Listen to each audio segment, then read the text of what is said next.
Saudi अरब और पाकिस्तान द्वारा बनाए गए मुस्लिम नाटो में तुर्की के बाद अब कतर भी शामिल होने जा रहा है। पाकिस्तान के रक्षा मंत्री ख्वाजा आसिफ के बयान से इस्लामिक नाटो एक बार फिर से चर्चा में आ गया है। नमस्कार, मीडिया टुडे टीवी में आपका स्वागत है। मुस्लिम नाटो या इस्लामिक नाटो के बारे में अभी तक आप कई बार सुन चुके होंगे।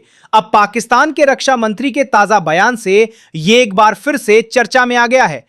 पाकिस्तानी रक्षा मंत्री ने संकेत दिए हैं कि सऊदी अरब के बाद अब कतर और तुर्की भी जल्द इस सैन्य गठबंधन को ज्वाइन करने जा रहे हैं। इस गठबंधन को दुनिया भर में इस्लामिक नाटो के रूप में देखा जा रहा है।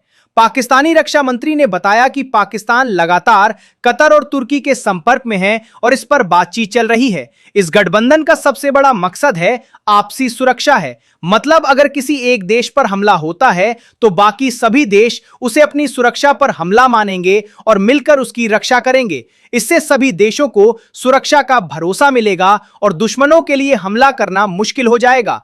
अलग अलग देशों की खासियतों से इस गठबंधन को बड़ी ताकत मिल जाएगी।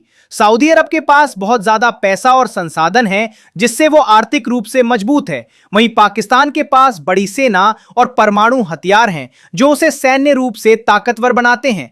तुर्की के पास आधुनिक रक्षा तकनीक है, जैसे ड्रोन और युद्धपोत, जो युद्ध में बहुत काम आते हैं। इन सब की ताकत मिलकर इस गठबंधन को काफी मजबूत बना सकती है।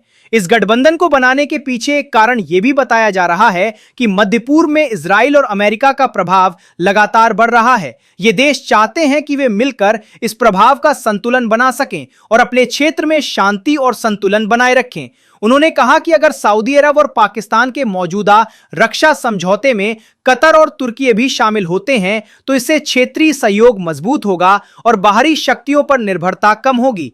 आपको याद होगा, पिछले साल पाकिस्तान और सऊदी अरब के बीच रणनीतिक पारस्परिक रक्षा समझौता पर हस्ताक्षर हुए थे। इस समझौते के तहत दोनों देशों ने यह वादा किया था कि किसी एक देश पर हमला दोनों पर हमला माना जाएगा। यह समझौता पाकिस्तान के प्रधानमंत्री शहबाज शरीफ की रियाद यात्रा के दौरान हुआ था, जहां उन्होंने सऊदी क्राउन प्रिंस मोहम्मद बिन सलमान से मुलाकात की थी।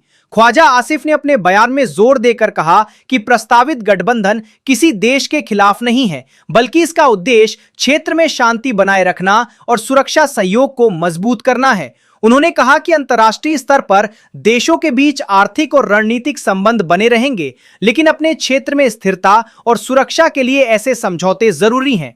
बहरहाल, इस संभावित इस्लामिक नाटो को लेकर दुनिया भर में हलचल तेज हो गई है। यह एक ऐसा विचार है जिसे हाल के समय में वैश्विक और क्षेत्रीय सुरक्षा संकट के बीच सामने लाया गया है। इस खबर में बस इतना ही। अब मिलूंगा अगली खबर के साथ। आपको यह खबर कैसी लगी मुझे कमेंट करके जरूर बताएं।